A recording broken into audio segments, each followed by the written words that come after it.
la postérité de Jeanne d'Arc, elle est...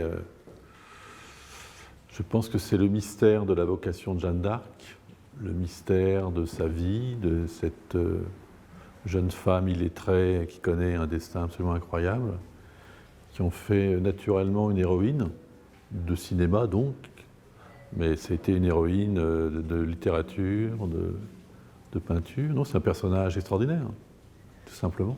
Peggy, c'est un grand poète, hein, quelqu'un qui, je pense, a réussi à toucher le cœur de Jeanne, de l'exprimer. Donc ce qui m'intéressait, moi, en reprenant Peggy, c'est de donner une forme cinématographique, à la fois une histoire et un texte brillant.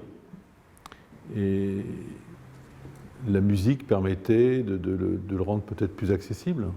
Le grotesque et le tragique, c'est quasiment une découverte anthropologique que j'ai faite, de découvrir la proximité de l'un et de l'autre. Moi, je pensais toujours que tout ça c'était séparé, en fait non.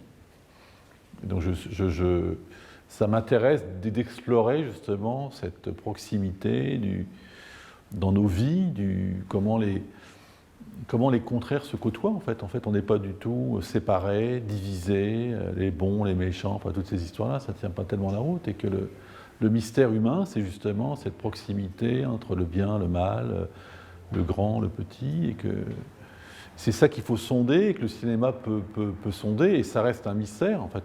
C'est rentrer dans les zones crépusculaires des gens, quoi, ce qui reste un travail d'archéologie totale, quoi.